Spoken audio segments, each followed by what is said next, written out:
Hi ho, this video comes in sort of at the third of the waypoint through the process of painting a bunch of Hot Wheels for a tabletop game we love called Gaslands Refuelled Edition. And there's just a couple of things at the beginning I wanted to get in there since you won't see them.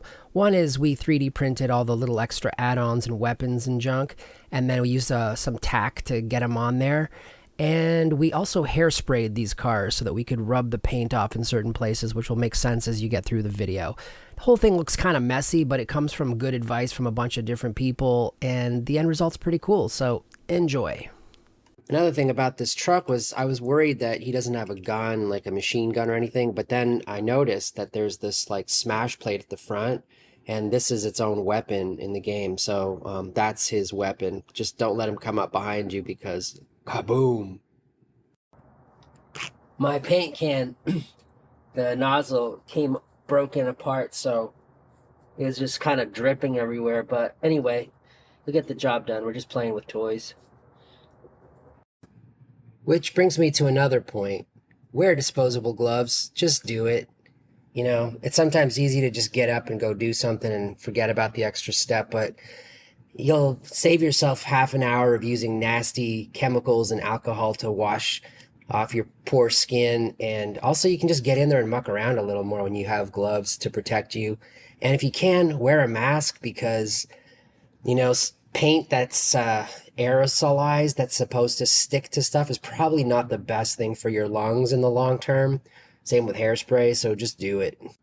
I didn't have a rust paint, so I just made one with some red and some yellow and a little bit of gold from the dollar store, some brown and red. Yeah, so I'm just mixing that up just to get a color that I like. Okay, lots of water, and I'm just gonna see how this goes. Actually, one of the tricks was a little bit of black and some sandy brown.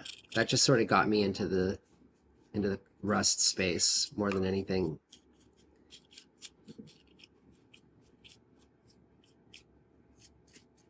And a big brush. There's no need to get a little tiny miniature brush for this kind of work.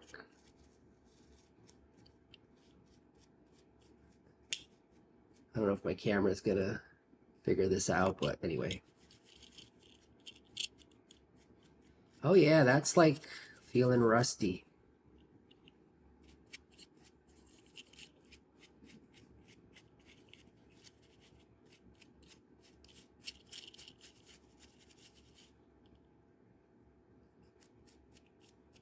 The thing about water, you know, I learned, like, I'm not an expert of any kind, but the best thing I ever learned about painting miniatures is layering. Just go thin layer and build up layer after layer and work towards your highlights just in that method, and you'll get there. It'll look great.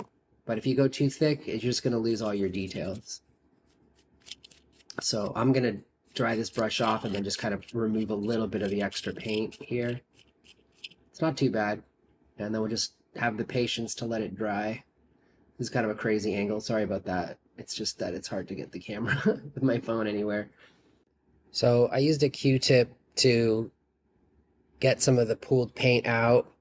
And I clawed back my original decal here from the original truck, and I love it. I'm glad that it came back. It didn't do so well on the other side where it just sort of came right off, but in a way it's kind of great because then it's not uniform. So this guy, I like it because it gives him that little bit of extra detail. And I'm just going to keep kind of cleaning up where the paint pooled up a bit. The other ones, I'm doing a little bit of refining on them. Not too much, cleaning up the windows and some of the details on the guns, and I'll do another bit of that. This one I haven't touched at all, so you can see. But I don't mind just the slather, you know?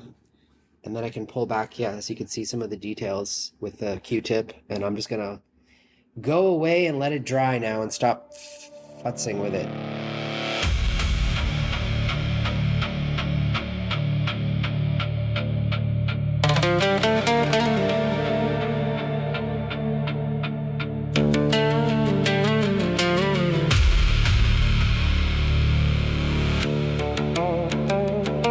right, my next update is that I went from this rust here into this much deeper red rust. I saw somebody do this and I thought it was really weird at first, but then I kind of understood it. It gives you this, because it always dulls down after it dries. So it also lets me kind of accent certain areas that are more rusty and some that are less rusty.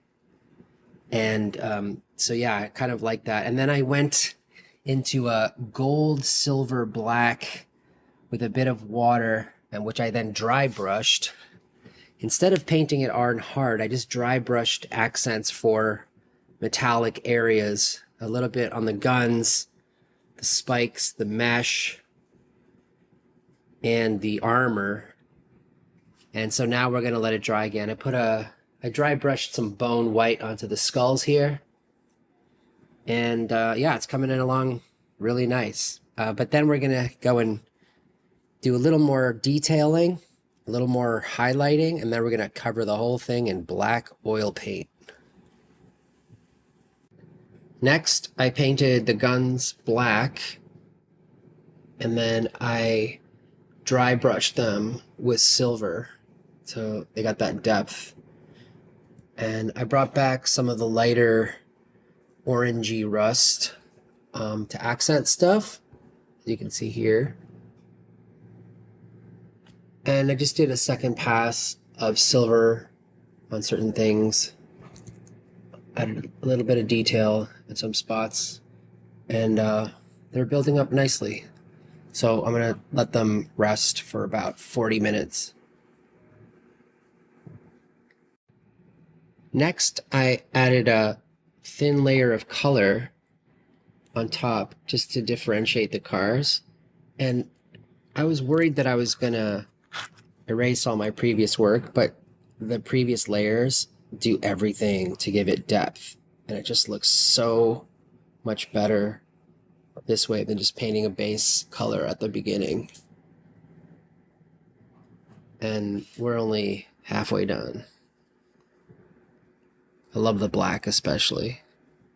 And I love the yellow. And I love the blue.